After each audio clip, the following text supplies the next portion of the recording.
Welcome to the Live Squawk podcast, where professional traders, investors, and market insiders get the unfiltered insights that matter most. Stay ahead of the curve with expert interviews and exclusive market commentary. Hello, and welcome to Live Squawk's Market Talk weekly review on Friday, the 10th of October. This is where we break down the key stories of the week gone and the implications for the markets. We'll also take a look at the week ahead and try and give you a heads up as to what you should be looking out for. Today, I'll be joined by Jamie Dutta, market analyst and former bank trader. But before we get into it, quick disclaimer. The content provided on this channel is for informational and educational purposes only. We're not licensed financial advisors, and none of the information shared should be considered as financial investment or trading advice. Please conduct your own research, consider your financial objectives, and consult a qualified financial professional before making any investment decisions. Investing and trading in financial markets carries risks, and past performance is not indicative of future results. We're not responsible for any losses or gains that may result from following the content on this channel. Hi, Jamie, how you doing? I'm very well, Harry. Thank you, yeah.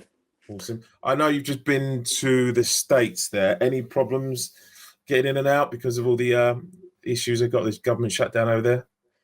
No, I did ask my son actually who's over there whether I would have problems, and he was didn't really understand what I was talking about. So no, all fine. Getting across, actually a breeze using one of their new apps and plugging in my info before I landed. So quite pleasurable, in fact. Lovely, nice to hear. Yeah, awesome.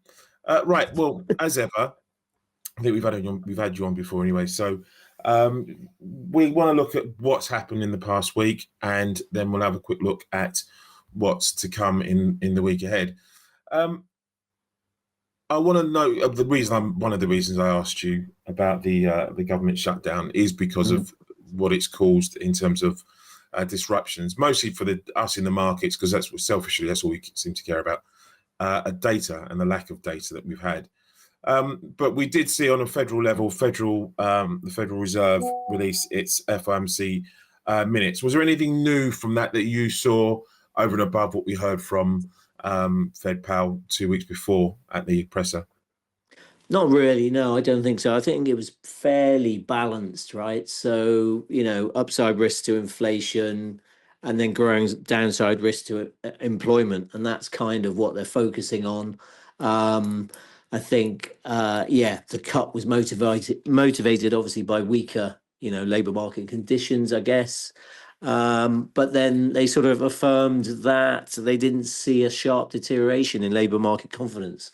So sort of caveat to that. And then on the other side of the mandate, inflation more encouraging, I think they said, perceived sort of less upside risk, as I said. So pretty balanced, and nothing much to change the dial, obviously, on the rate cut in October in a couple of weeks' time, really.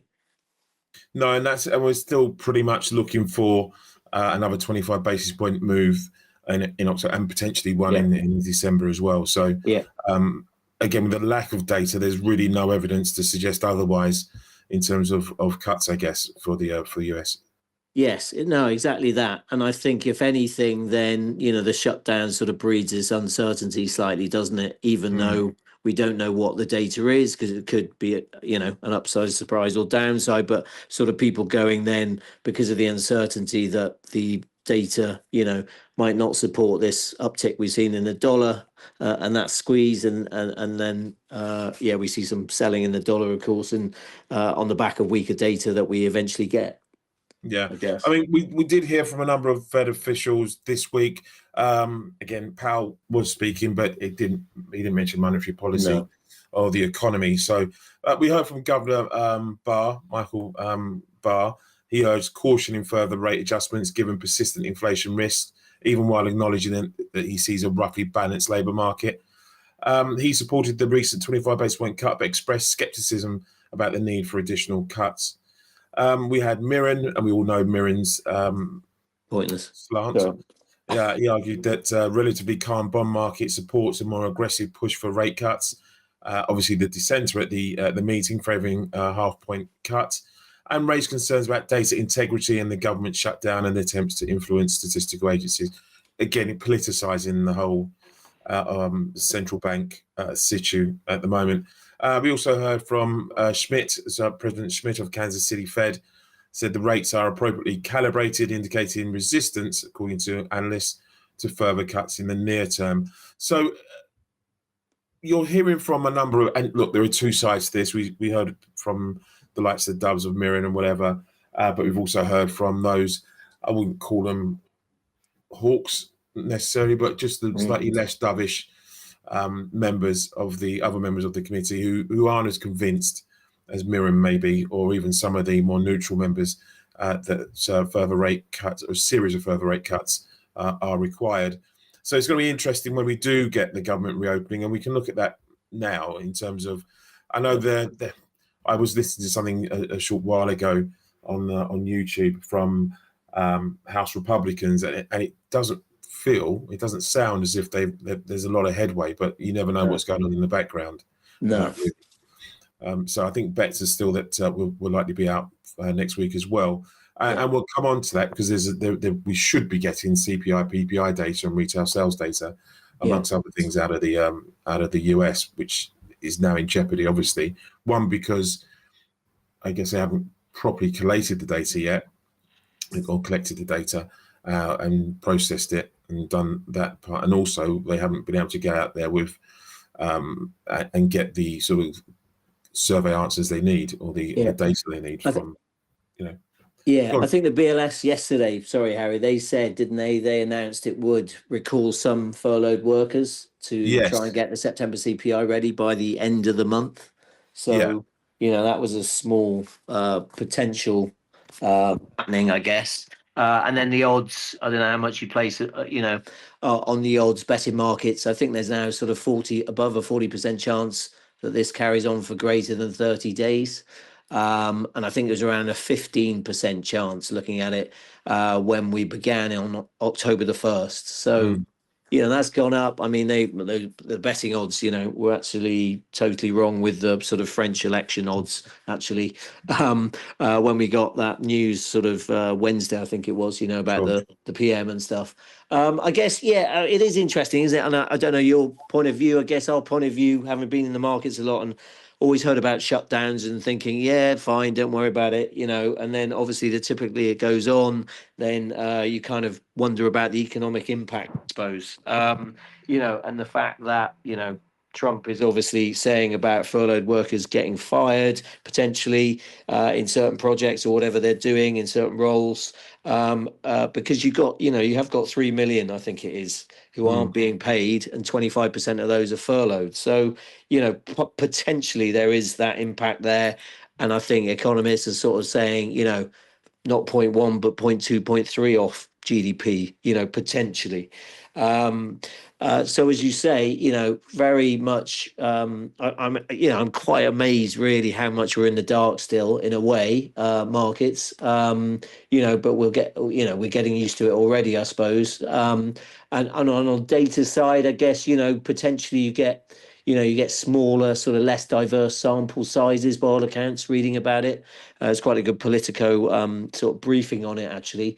And then we get weaker estimates, and then the longer that goes on, potentially that feeds into, price indexes that feed into the CPI, for example. So I think if we don't get an agreement by late of this month, late October, then potentially by all accounts they could scrap the October CPI report. So, we're speculating heavily, aren't we? Yes. And my memory is so bad, I can never really remember how they worked it last time. I think last time we did get a dump of data because it was concertinaed up. Right. It wasn't that long. I don't think it was the full. I'll get the details.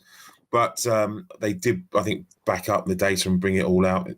Sometimes if it was like, say, retail sales, we missed retail sales, they bring it all out together. Yes. Yeah. So, I think last time, I also read last time, non-farm payroll, in the 2018, 2019, that was only a partial shutdown. So that didn't affect it then. And in 2013, it came out a week later, after everything shut Sure. down on the 1 week, and then the week later it came out. So sometimes it does, sometimes it doesn't come out. I think in mid 90s, it took a couple of weeks to come out, the non-farm, after being reopened. So yeah, who knows, right? Yeah. We're talking about, and listen, I've got a thing on. There was a really interesting thing from ING, I think it was on budgets and how we're seeing all these budget issues at the moment. Right. And they talked about, they quoted the UK, obviously the US, and then also France at the moment, the problems they have in Yeah. Germany. So this isn't exclusive to the US, this budget thing. It's ING said, when two tribes go to war, budgets versus markets, from Paris to Tokyo, budget battles are back in the driving seat in global bond markets, with James Smith breaking it all down and looks at what it means for central banks this autumn, because he obviously linking it to central bank activity and what they can and can't do. Right. But yeah, just list the countries, and we're in a bit of flux when it comes to all this. I want to turn to, and we'll come back to France because we'll look at them for the week ahead as well. They've got important things going on this weekend. LDP election in Japan. We got the Takaichi came through as the new LDP leader, but has brought controversy as well with that vote. Any views on probably more about the markets than the politics of it all, because we'd be here forever. But what's your initial, again, reaction to what you've seen so far? Yeah, I mean, obviously, much bigger reaction, I guess, in the end than quite a lot of us thought, I think, to be perfectly honest. I think your guest There were some last week. surprise moves for sure. So yeah, I mean, exactly, because Koizumi was expected to win, I think, in generally polling markets, whatever betting markets beforehand. So that was why there was such a shock, 3% plus in dollar yen move higher, I guess. I think, yeah, we're seeing a toning down now, aren't we, slightly, by Takaichi, by her sort of trying to stem worries about Abenomics 2.0 or whatever we're going to call it. So I think she said she doesn't intend to trigger sort of excessive yen weakness. And there's no need to sort of revise that sort of BOJ government sort of accord that there is. I think that's an interesting one for me, because I've pretty much checked out the fact that the only time the government can influence the BOJ is when it chooses a new governor. And Ueda, his term lasts until, I think, 2028, April 2028. So unless I've missed something, I'm taking that as that situation there. Otherwise, I think it's interesting, this dollar yen rally could cause friction with Washington, right? And Trump is meant to be visiting Tokyo, or is due to visit Tokyo in a few weeks. So that could be interesting. Well, I'm just quickly getting back to this independence and the central banks. I have always been under the impression, yes, it is, states its independence, but they've always been they've leaned heavily on, they've been leaned on heavily by the governments, consecutive governments, I think, in terms of their decision making and what's best for the country and all this. I wouldn't call it strong arm, and it's not quite like Trump and Powell, but it teeters over the edge, I think, sometimes, in terms of true independence, in my opinion, anyway, from what I've seen. Yeah, as in you're saying, these things aren't that independent. I think we had this conversation before, didn't we? Because I think you look at the Bank of England, and sometimes those governors are skewed towards the party at the time and the policies, if they're changing at that time. Is that what you're saying? Because I agree with that, right? I just think that, I think there's a slightly bigger influence with the Japan leadership government and their influence over Okay. Yes. because of the currency, maybe because it weighs so heavily on the currency and everything else that happens to the country, and it's so currency dependent. So yeah, I would say that. I think it leans slightly more overtly than some of the other independent central banks and the relationship with the governments than you would, you probably are comfortable seeing. But everyone seems to be very sanguine about it. So, Yes. Yeah, I think so. And then it's just what her policies entail after, and this sort of Abenomics 2.0, as I said, that will be harder because basically that sort of incorporates, if you think about it, obviously hugely stimulative fiscal and monetary policy, and then sort of reforms to companies, dishing out their cash, and or releasing that cash that they hold. And I guess, especially that third one will be much harder with a weakening yen.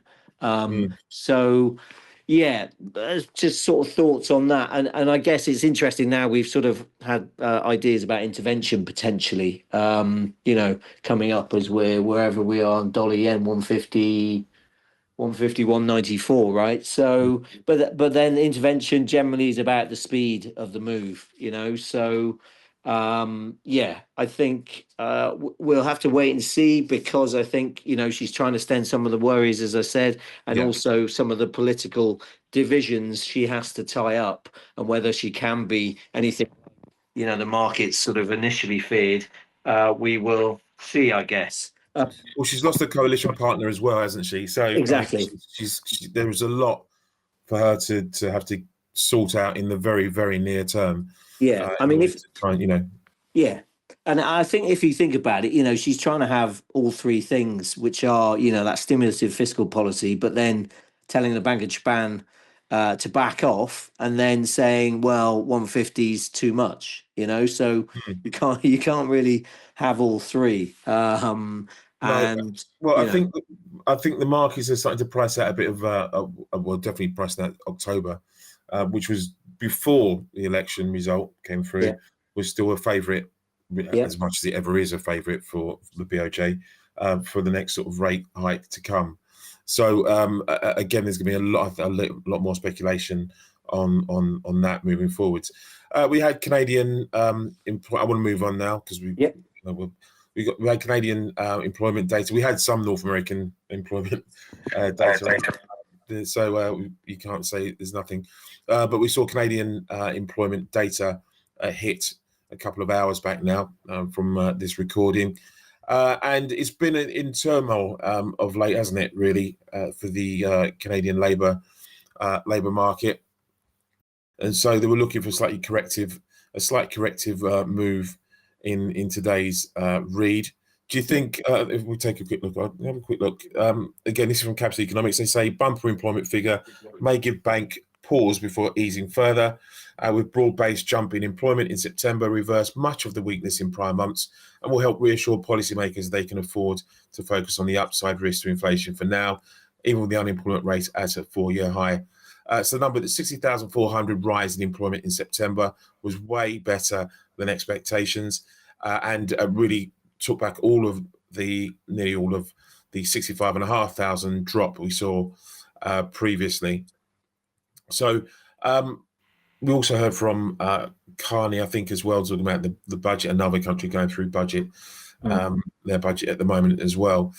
So again, there was a bit of reaction, I think, in the loonie, but I don't think there was anything that was it, from what I can see. No, not too much, I don't think. I'm just checking as well, actually, from where we were before on the day. Nothing major. No, it's pretty flat, actually. I think, there's still a degree of slack, I guess, in the labor market generally. And there are a couple of metrics sort of highlighting that potentially. The sort of underutilized labor force, I think I read that it was the highest youth unemployment in 15 years, that type of thing. Sort of low hiring by companies. So probably, I think it's still pretty well priced, isn't it? A cut at the end of this month, around 70%, I think.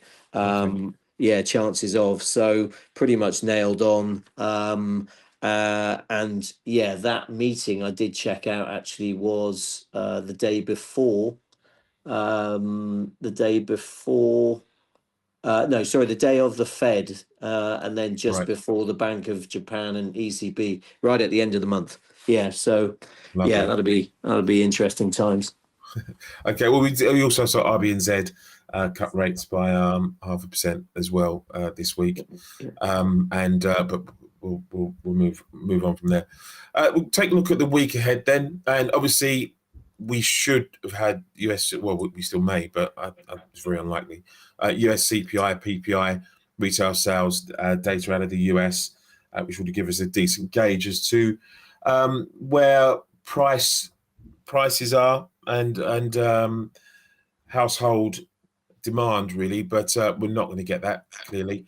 So we'll go across the pond and we'll look at the UK labour data that's due up this coming, I think it's Tuesday.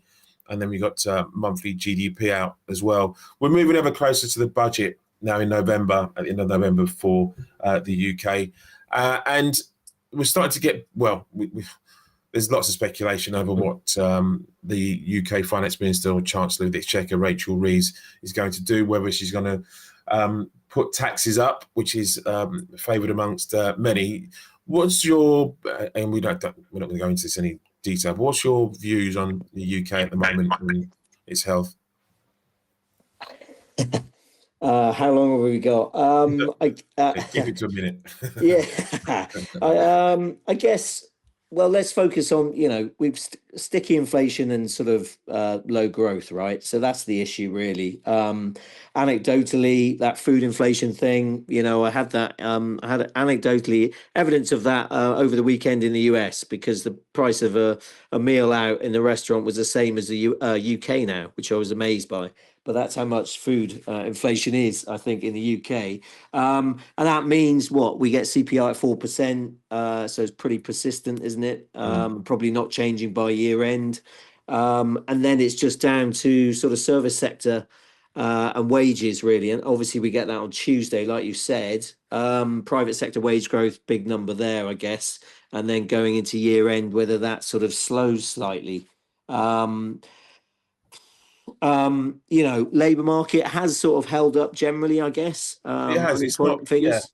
Yeah, it has. I mean, but wages, we are. I think they're still looking for further softening, but the wage element is going to remain relatively persistent, I think, in the near term. Yeah, I mean, the Bank of England, I think they highlighted less of an immediate risk that labour markets would loosen, very rapidly. So. And there are so many we've had this conversation, haven't we, I think, where there are so many people either short or wanting to be massively short sterling, either long euro sterling or probably not cable, as we've had that conversation before, but on the crosses. And I kind of, tax hikes are inevitable, and and we'll get that leaking of what they're going to be, or they're going to test the water before, obviously, that late November budget, I guess.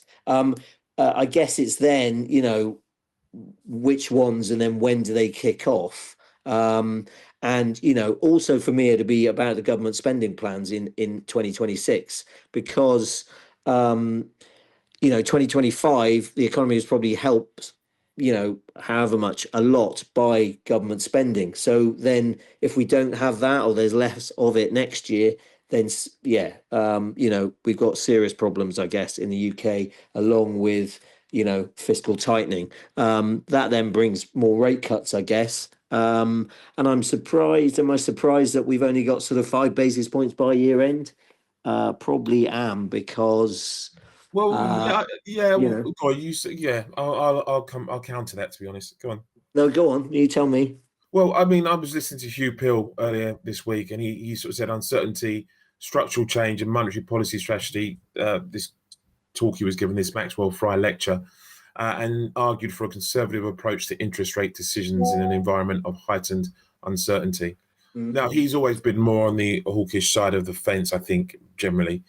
But he's not alone. And you look at the situation, you've just listed the sort of the causes, and like inflation being one of them, food inflation, which is an integral part of the whole of the consumer price basket, as being maybe uncomfortably high at the moment.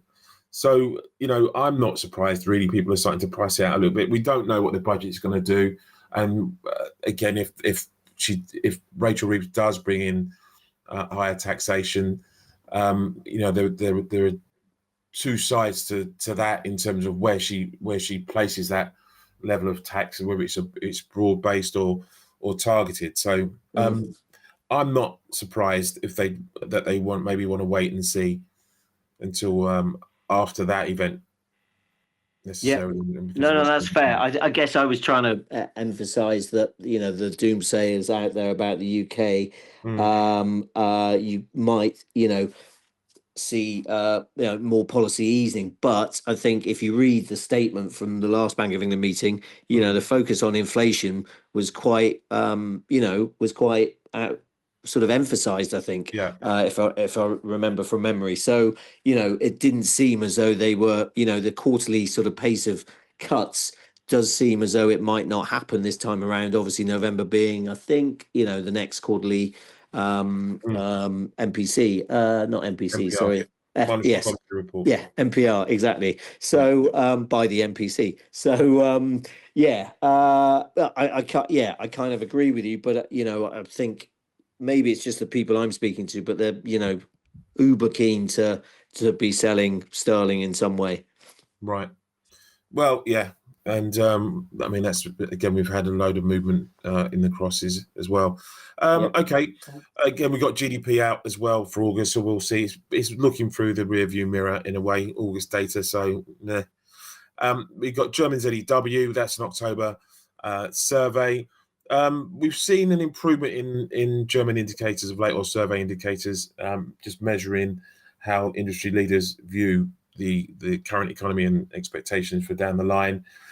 There is maybe a little bit of disappointment now that we may not see a lot of this budgetary stuff come through from Germany that was promised in its entirety now, and so that was something else. This ING piece was talking about the German on the German budget. Let me quickly get that up. They said this is from Carsten Bredsky, I think it is. Oh, yeah. That basically said it captures the vibe shift around the long trail German budget bazooka. Optimism has cooled. The big infrastructure push increasingly looks like a 2027 story, not 2026. Some existing investment has been shuffled into new special funds, and there are capacity constraints too, like finding the people to build all this new stuff. An eerily familiar tale to us living in the UK. So yeah, I mean, just like everywhere else, budgets are now in focus, and people have to pair their expectations, I guess, against the reality of when we start seeing this big boost injection into the German economy and therefore into the wider EU. I mean, the EU budget discussions, I think, are coming up next week as well. So it's going to be an interesting time. Obviously, we're going to look at the French situation now as well, because as of recording today, Friday, they're going to try and pick a new prime minister to see if they can get their budgets through, and that's going to be another tall order. If you go by what we've seen over the past just week, let alone 3 or 4 months since the bombshell was dropped by Macron. How closely do you follow the French situation, and do you think there's contagion risks to this? Yeah, I follow it quite closely, I guess. And I think, well, yeah, there's so many things to this. I think one interesting thing, I studied like international relations at university, which was a long time ago, and we studied Eurosclerosis for your guide. And I looked that word up again because I thought this could be something to bring up. And it was Eurosclerosis at 40, whatever article it was. It might have been on the ECB website. And it's basically, you can imagine what that means, right? So it's, persistent economic underperformance. So it's low dynamism, it's slow tech adoption, labor market rigidity, stagnant productivity and high unemployment. Maybe we don't have high unemployment at the moment, but virtually all those other things are still, fairly valid, you would say, right? In Europe, that was celebrating or not celebrating that word because it was 40 years old.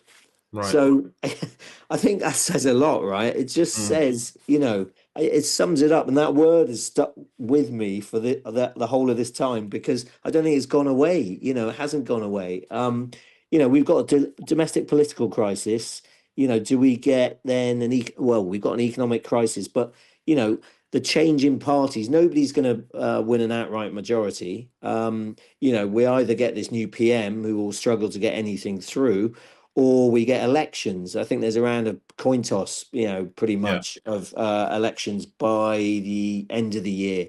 And by the end of, I think it was next week, that sort of halved from around 50%, start of the week down to sort of 20% or so, 23%, I think. So nothing much will change. And, is this then the safety net that the ECB has, the TPI or whatever it is, the OMT, they're too big to fail. I think it was ING who said, their fixed income guys said, France is too big to do nothing, So, Yeah. yeah, yeah, you just wonder how long it can go on for. And if it does go on for long, which we presume, the economics will carry on, the political situation will change, but that won't change the economics. Therefore, at some point, that will affect, the euro, which is for us what is important, right? Well, it's the confidence. It's like you say, it's this Exactly, confidence in the second largest economy in the eurozone exactly. is having these. This was atypical of Italy, Yeah. and what we used to see out of Italy. Italy, by comparison, is relatively, not relatively, it Well, is. It's a stable government. It seems to be. Well, there's great stats, aren't there? I don't know. You must have seen them. So there's been 5 prime ministers since the start of last year in Mm, France. There's obviously been one in Italy. yeah, Um, and there's the same amount of premierships now since the war in both exactly the same amount in France and Italy. And if you, like you just said, if you think about Italy previously, PR, proportional representation, all that kind of thing, and yet they've had the same number. I think it's it was like a John football Authors. team. It's like West Ham at the moment. It's just a different manager, a different coach every 6 months. And they It hire doesn't leave somebody who they stability knew with and it. thought, yeah, okay. Well, John Authors, I think he put it well. He put, if there is, here we go, there is a new sick man of Europe, and his home is in Paris. So, Oh God. you know, but it's yeah, we've moved on from Greece, we moved on from Italy, we moved Mm. on. I mean, even the ECB minutes, right? They sort of emphasised eurozone resilience, and they wouldn't name the country. They said the fourth biggest, so Spain. So even Spain, So at some point, you would like to think things will change, but at the moment, you can't really see it. And that sort of global euro moments, that then we talked about, or Lagarde talked about, even in the minutes, I think they said, there's been insufficient drive for structural reform, and only, I think it was only 11% of Draghi's proposals, have been implemented a year on. So, Yeah, all I'd say to that is several central bankers have same thing about the EU and the government and lack of reform and lack of urgency to address the fiscal yeah, situation which of which which goes full circle to that word yeah, sclerosis, 40 odd years So ago. yeah, Just a quick note then, is before we end, we have got another rating event for France coming up on the 24th of October, so a couple of weeks from now. Moody's we will review the sovereign debt rating of France, and then in November, almost a month later, S&P will review its sovereign debt rating for France as well, and it doesn't really bode too well for them at the moment. If you take Fitch's recent actions and just commentary on France, it doesn't really bode that well for, as I said, the second largest economy in the eurozone and an yeah, influential global, country like France as well. So all eyes still on that, and again the subsequent knock-on effects to spreads and so forth. So one to watch, and one I'm sure we'll cover again in the weeks to come. Jamie, listen, thank you very much for your participation today. Harry, for having me, always a pleasure. No, and yeah, honestly, it's good to have someone with your knowledge on these shows. With that done now, I'd like to wrap up and say thank you to everyone for listening. Have a great weekend. Hopefully, there's been no dog chatter in this. I keep getting cooked. They keep putting out the wrong edit for the episodes, but no dog chatter today's one. And yeah, have a great weekend, and we'll be back next week, where hopefully we may have some advancement on the US political situation. We may have one or even two new prime ministers of France by the time we meet again. Who knows? Yes, well, thank you very much for listening, and see you all soon. If you've missed the start of today's episode, you can listen back on X or YouTube, or find us on podcast platforms such as Spotify, Amazon Music, as well as other platforms. Thank you again for listening, and have a good weekend. Thanks for tuning into the Live Squawk podcast. Your edge in the market starts here. Subscribe now.